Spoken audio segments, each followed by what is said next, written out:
Del Evangelio según San Marcos, capítulo 7, versículos del 1 al 13. En aquel tiempo se acercaron a Jesús los fariseos y algunos escribas venidos de Jerusalén.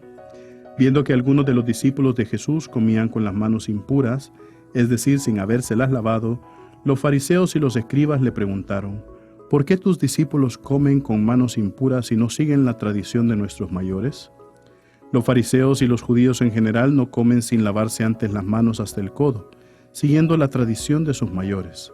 Al volver del mercado no comen sin primero hacer las abluciones y conservan muchas otras cosas por tradición, como purificar los vasos, las jarras y las ollas.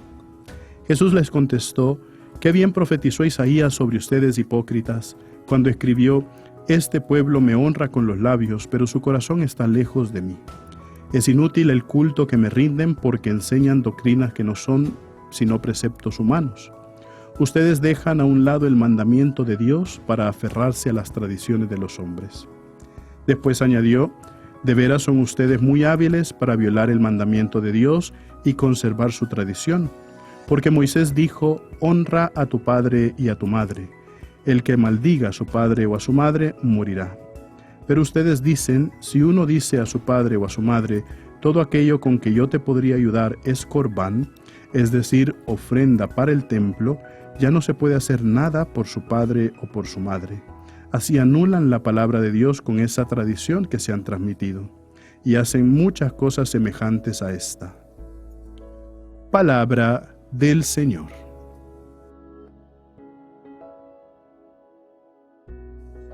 Queridos hermanos, el día de hoy hemos visto un evangelio donde Jesús una vez más, podríamos decir, le da palo a los fariseos, a los sumos sacerdotes, a los escribas, a los jefes del pueblo, ¿verdad? Porque se habla sobre la ofrenda a Dios.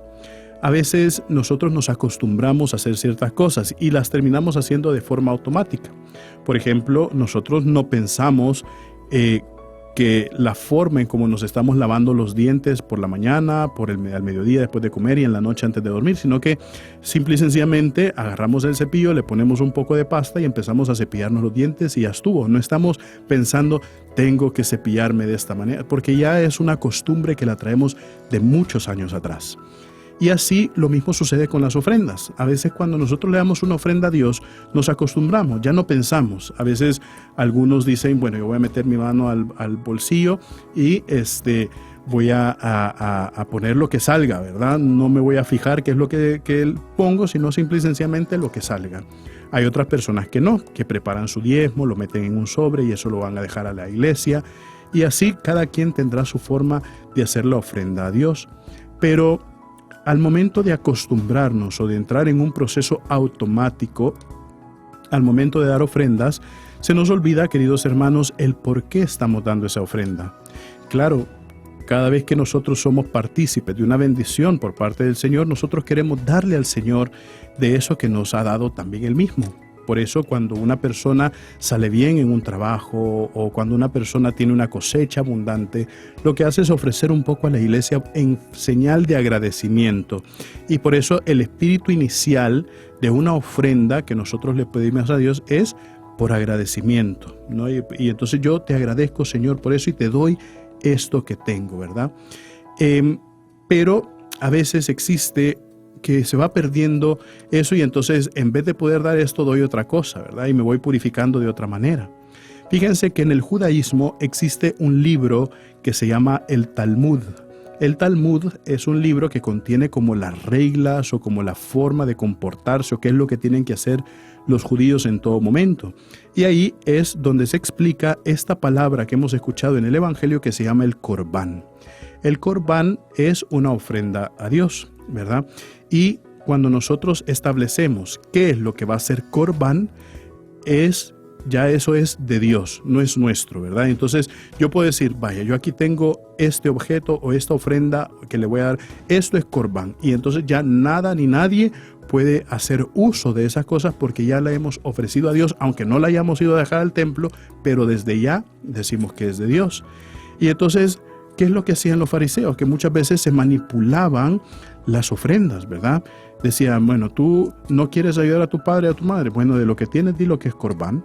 Pero claro, al final se lo quedan. Al final no es que lo dan a Dios. Al final siguen disponiendo de eso mismo, ¿verdad? Y entonces, ¿cómo es nuestra ofrenda, verdad? ¿Cómo es nuestra ofrenda? Fíjense, queridos hermanos, que escuchando una meditación sobre el libro del Levítico, yo creo que el libro del Levítico es uno de los libros que pocas veces entendemos o pocas veces queremos entrar en él, porque habla simple y sencillamente de los actos litúrgicos que Dios estableció en aquel momento. Pero tiene una importancia muy sustancial en nuestra vida. ¿Por qué? Porque ahí vamos viendo cómo Dios se adapta a nosotros. Dios dice, para purificarte haz esto. Si no puedes hacer esto, entonces haz esto, ¿verdad? Y así Dios se va adaptando para que cada uno, según su condición, pueda dar una ofrenda que sea agradable, pero siempre hay que recordar el espíritu por el cual nosotros damos una ofrenda a Dios. Dios, te doy esta ofrenda en agradecimiento. Dios, te doy esta ofrenda porque estás aquí conmigo. Dios, te doy esta ofrenda para que me sigas bendiciendo. Recuerden, mis queridísimos hermanos, nosotros somos lo máximo para Cristo. Así sea.